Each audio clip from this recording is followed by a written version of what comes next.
चुपचाप महोल्ला नाम के मोहल्ले में रोज की शुरुआत ही चिकचिकबाजी से होती थी। भले ही मोहल्ले का नाम चुपचाप मोहल्ला था, लेकिन वहाँ रहने वाले लोग बिल्कुल भी चुप या शांत नहीं रहते थे। ऐसे ही एक रोज शर्मा परिवार के घर के आगे कचरा पड़ा हुआ था, जिसे लेकर सीमा और रंभा के बीच लड़ाई हो रही है। मैं कह रही हूँ ना, ये कचरा इस रंभा ने डाला है। हाँ हाँ, आई बड़ा मुझे बोलने वाली। तूने मुझे देखा है क्या ये कचरा डालते हुए? तेरे पास कोई सबूत है? सब जानते पूरे मोहल्ले में कि कैसे तुम कभी यहाँ तो कभी वहाँ आधी आधी रात को अपने घर के सामने का कूड़ा यहाँ से वहाँ कर देती हो। पूछो कमला काकी से अगर मैं झूठ बोलूँ तो। बिल्कुल ठीक कह रही है, ये ना जाने इस मार जानिए रंभा को कूड़ा कूड़ेदान में डालने में क्या ही मौत आती है। ये तो पूरे मोहल्ले में गंदगी मचा कर रखती है। अरे ओ काकी, तुम भी कम नहीं हो। तुम खुद भी तो पूरी गली में पानी गिराती रहती हो, सारी सड़क पर कीचड़ कीचड़ करके रखती है। रंभा, जरा इनको बता दे, इनके पानी गिराने की वजह से कल मोहल्ले में जारी बारात में जो दूल्हा घोड़े पर बैठा था ना, वो घोड़ा उस कीचड़ में ऐसा फिसल कर गिरा कि वो दूल्हा बेचारा धड़ाम से नीचे गिर गया। अब इसमें मेरी क्या गलती? तूने उस दूल्हे को देखा था? उस दुबली सी घोड़ी पर बैठा दूल्हा किसी गैंडे से कम नहीं लग रहा था। अब कोई गैंडा दुबली घोड़ी पर बैठेगा तो वो बेचारी तो दबेगी ना। उनका रायता तो फैलना ही है ना। रहने दे अलका, इनको बोलकर कोई फायदा नहीं। और ये कमला काकी इन्हीं लोगों की चमची है। और तुम तीनों ये लड़ाई झगड़े छोड़कर अपनी ननद की शादी करवाओ जाकर। ये सुनकर प्राची भड़कते हुए आगे आती है। तुझे बड़ी पड़ी है हमारी ननद की, उसे तू खिला रही है क्या डायन? तभी उनकी ननद कनिका अंदर से निकल कर आती है और उनका झगड़ा शांत करवाने की कोशिश करती है। प्राची भाभी, सीमा भाभी, अब चलिए अंदर। और रंभा भाभी, आप भी अंदर जाइए और ये झगड़ा यहीं खत्म कीजिए। इसकी जुबान में कितनी मिठास है, और इसकी तीनों भाभियां तो ऐसा लगता है लाल मिर्च खाकर पैदा हुई हैं। हो ना हो, तुझे देखने आने वाले लड़कों को भी तुम्हारी यही भाभियां भगा देती होंगी। हाँ। कनिका अपनी तीनों भाभियों को लेकर अंदर आ जाती है। तभी उसकी तीसरी भाभी पूजा बोलती है, उस डायन की इतनी हिम्मत कैसे हुई हमारे घर के मामले में टांग अड़ाने की?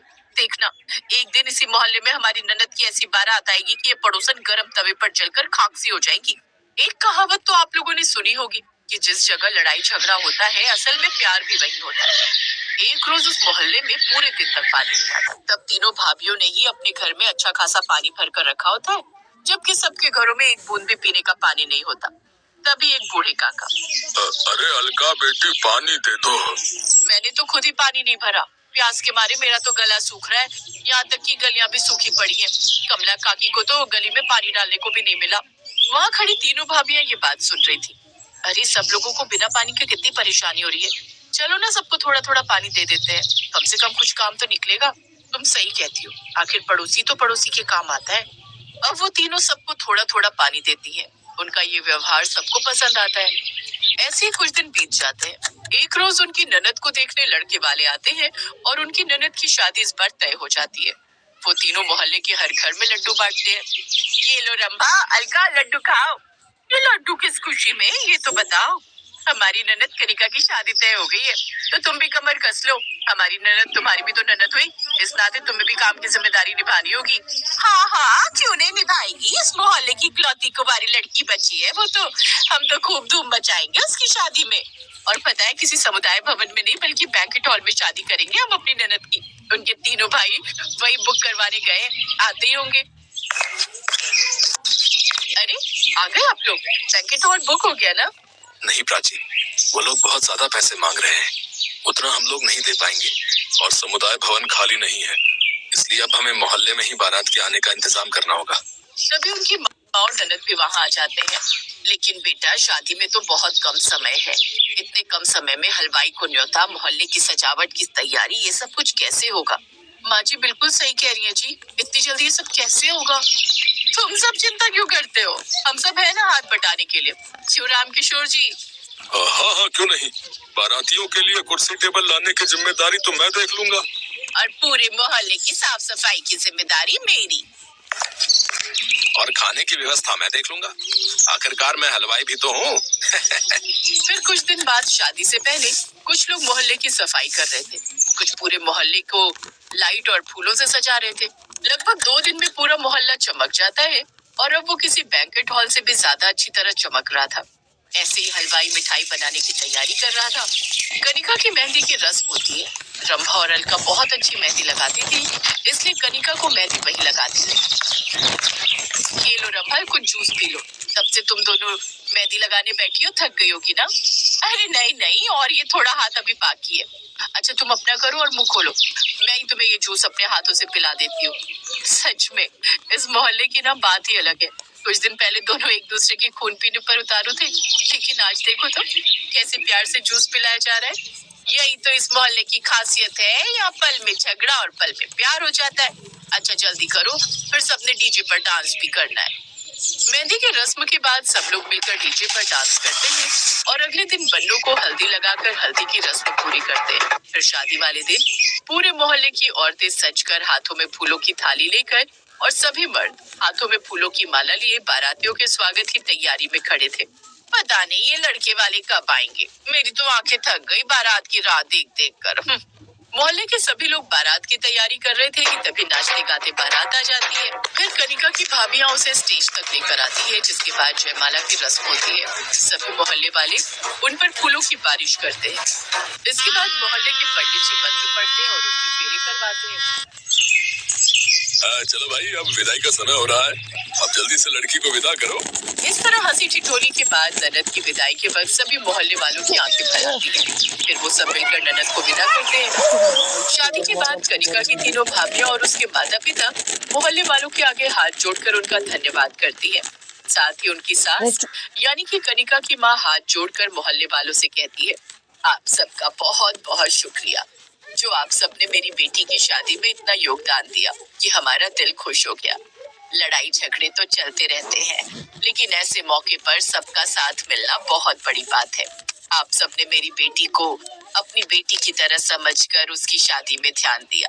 आप सभी का धन्यवाद। मोहल्ले में रहने का यही तो फायदा होता है, मुसीबत के वक्त सभी एक दूसरे के साथ आ जाते हैं। चलो भाई, अब शादी तो निपट गई, लेकिन थकान बहुत हो गई है।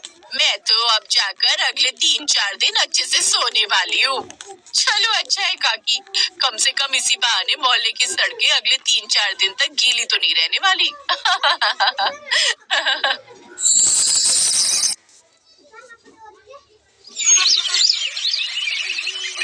जानकी के 3 बच्चे थे, जिसमें से 2 लड़के विनोद और प्रमोद और एक लड़की कविता थी।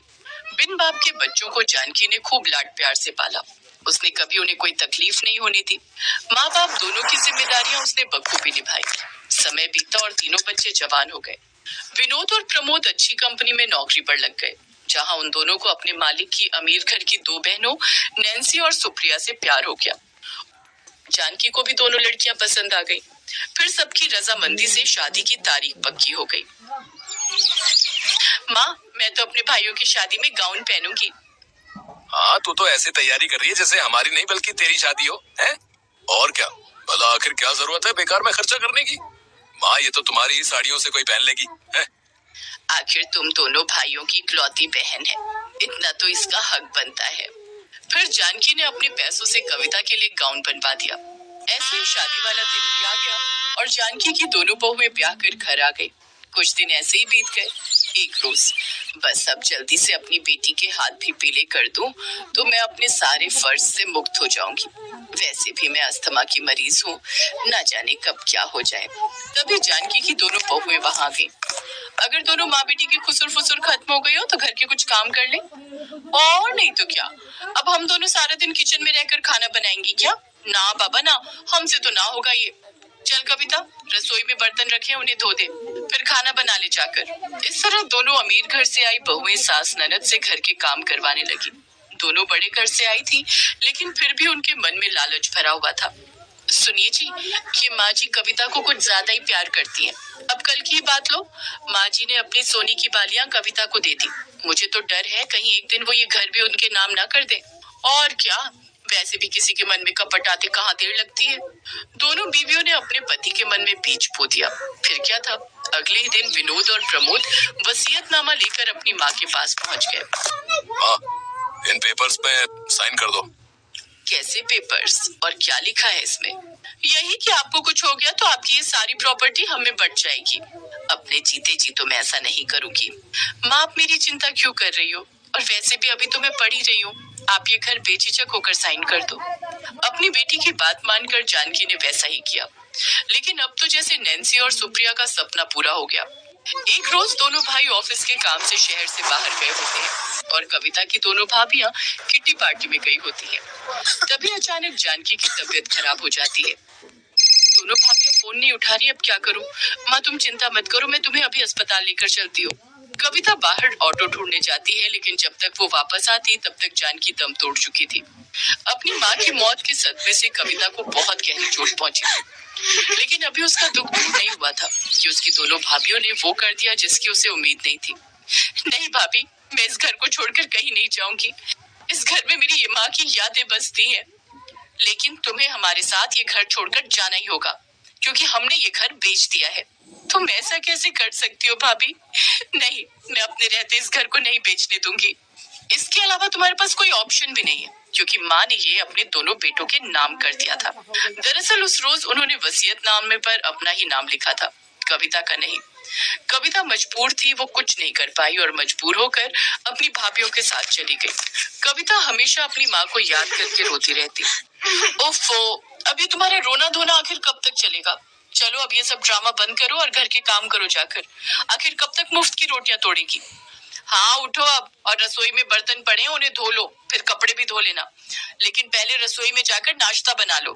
अगर मैंने इनकी बात नहीं मानी तो ये दोनों मुझे घर से निकाल देंगी, फिर मैं कहाँ जाऊंगी?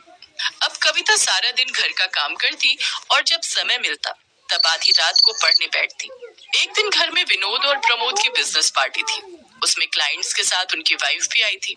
सारी तैयारी कविता ने अकेले कर ली। तभी पार्टी में एक औरत ने नैन्सी से पूछा, ये लड़की कौन है नैन्सी? ये हमारी नौकरानी है।